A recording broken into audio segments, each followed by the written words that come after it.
Wouldn't you know it, I made the yellow, but I hit it too hard. It's so unnecessary to hit it with pace. Now let's take a look at how we can generate finesse power. How often have you been to a billiard hall and seen a player do this? Many beginner and lesser skilled players will tend to hit the ball too hard because they lack in the ability to spin the cue ball with finesse power. Let's take a closer look at this stun shot with no spin. With this shot angle, in order to go 2 cushions, a stun shot is required, so we change the direction of the cue ball after it contacts the object ball. And in order to stun this shot, we have to hit it with more pace.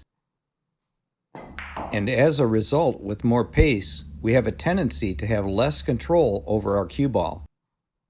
So the answer to controlling the cue ball is to develop a finesse power game through cue ball spin. And once again, here's another look at the same shot where I'm sliding the cue ball with stun. And like with the first shot, it's difficult to control the speed because of it. And now let's take a look at what I call a dead cue ball. Notice here how the cue ball is basically sliding and barely rolling with no side spin whatsoever. Without this side spin, we're relying solely on the speed of our stroke, and this can be hard to control. So now let's take a look at a lively cue ball and one that's more easily controlled. The first thing you notice is that I'm stroking the shot much softer. This softer stroke not only helps us gain position to our target, it also helps us pocket the shot.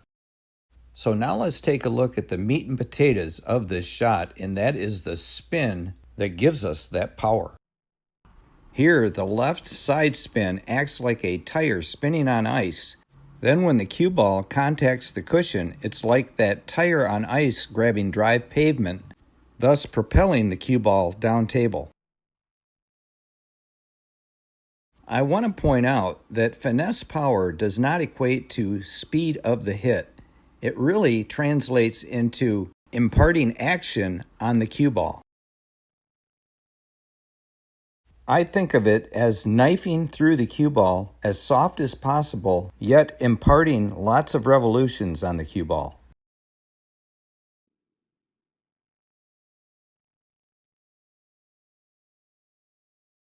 Let me finish off this shot and move on to another great example of stroking with finesse power.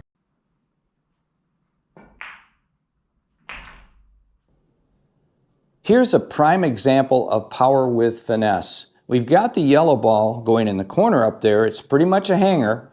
We've got to gain shape on this 8 ball that's hidden behind this red. Now I'm going to impart a lot of side spin on this cue ball. I'm going to use the left side spin, and I'm not going to stroke this hard at all. I'm going to gain perfect shape on this 8.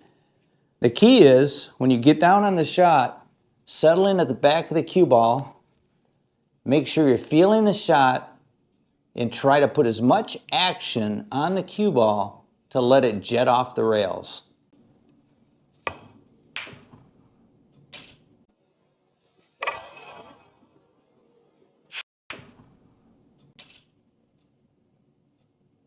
Notice how softly I hit that. Now I am on the cushion and I'm shooting into a narrow 2 5/8 opening with that reducer. So this is a challenging shot, but I can make it. Now let's break down the spin on this shot. I look at these shots as a delicate spin shot, and I put maximum side spin when I shoot these. My best advice is to set this up and practice it.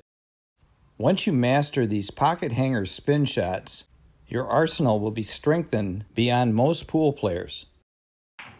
I love showing this shot because we get a good sensation of the spin rate on the cue ball with the elephant ball, and it shows the power that is generated because of it.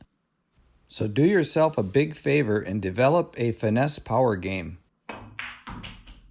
It would be great if we could pocket shots with just center cue ball and gain shape every time, but that's not the case. So we're going to have to develop the spin game needed to gain finesse shape. And if you want to see another informative tutorial, watch this one right here. And like I always say, keep on practicing.